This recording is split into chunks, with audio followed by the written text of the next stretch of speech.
What's going on is Don't Accept Reality, and today we're going to discuss pre-approval do's and don'ts. Let's go. So we're going to start with the do's of pre-approval. And the first thing you should do is shop around, check for great rates, check for good lenders, see what matches your lifestyle and has the best options for you, before you just fully commit. And then after that, you would want to apply. Make sure that you apply first before you do anything. You have to apply before you go see a crib. You don't want to go see a house and not have that pre-approval ready, because guess what? You can't make an offer. So make sure that you apply. And that way you're also aware of how much money that you have to shop with, how much you've been pre-approved for before you go shopping for homes. Make sure you know how much you have to spend on that home that you're looking for. It's key, huge key. The second do would be to gather docs.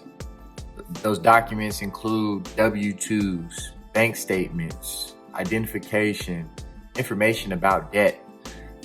Information about debt is huge, because say you have something, a little debt information you're trying to cover up, the banks will find out about it. A lot of people try to cover stuff that they owe, student loans, stuff like that. They have the resources, they'll be able to find out that information. So just make sure that you provide that information up front so there's no delays or any rejections, okay?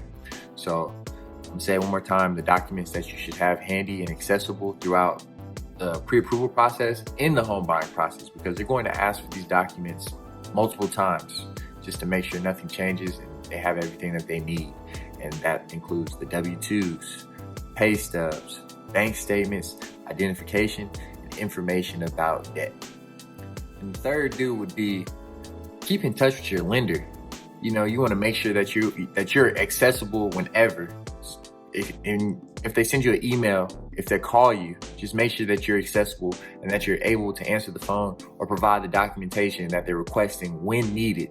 Because any delays, any disappearing acts or anything that you might do or anything like that, just you falling off the radar, they're going to make an assumption that your intent is different about this loan and they'll just reject it, or you're going to have to start the process over. There's a number of things that could possibly happen if you just go off the radar and there's documentation that's needed and you're just not available, And the last do, which is number 4, would be to read the fine print.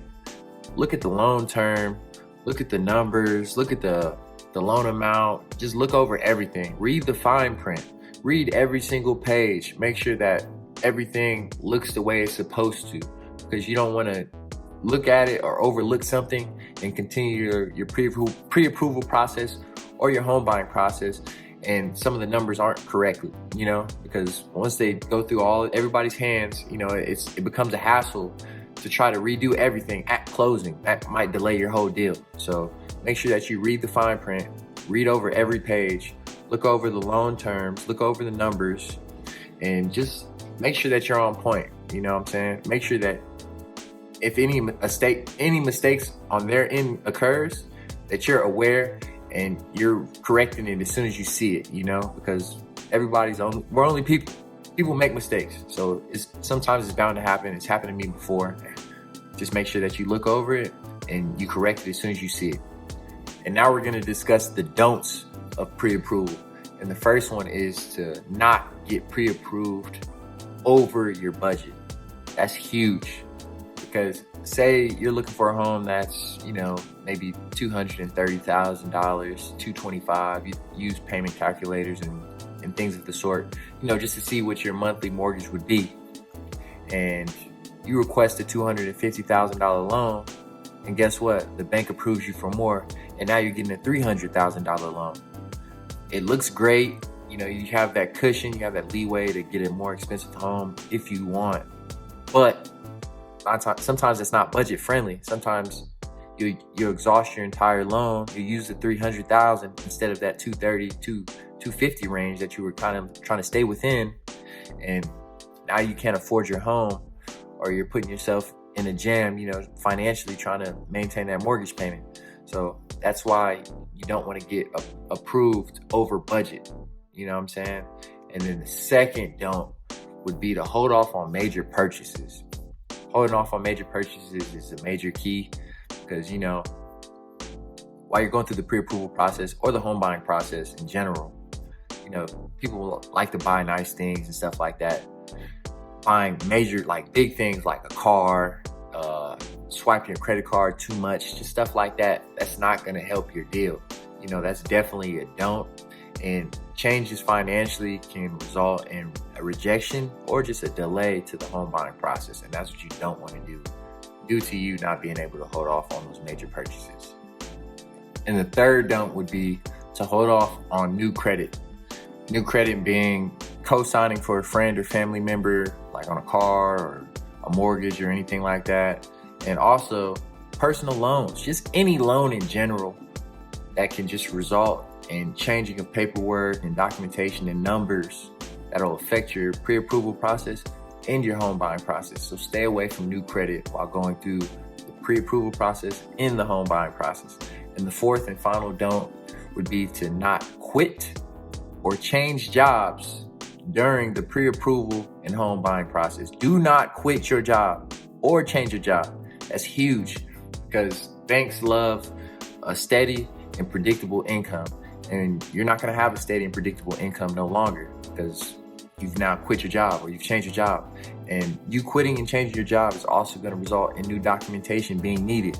And that's going to cause for a complete delay to your home buying process, because now they're going to need new W-2s, new pay stubs, new bank statements, things of that sort that is related to your new job. And it's just not a good thing. Just something you should stay away from while going through the home buying process and pre-approval process. So I advise anybody to wait until you get your keys. Wait until you get your keys to do anything.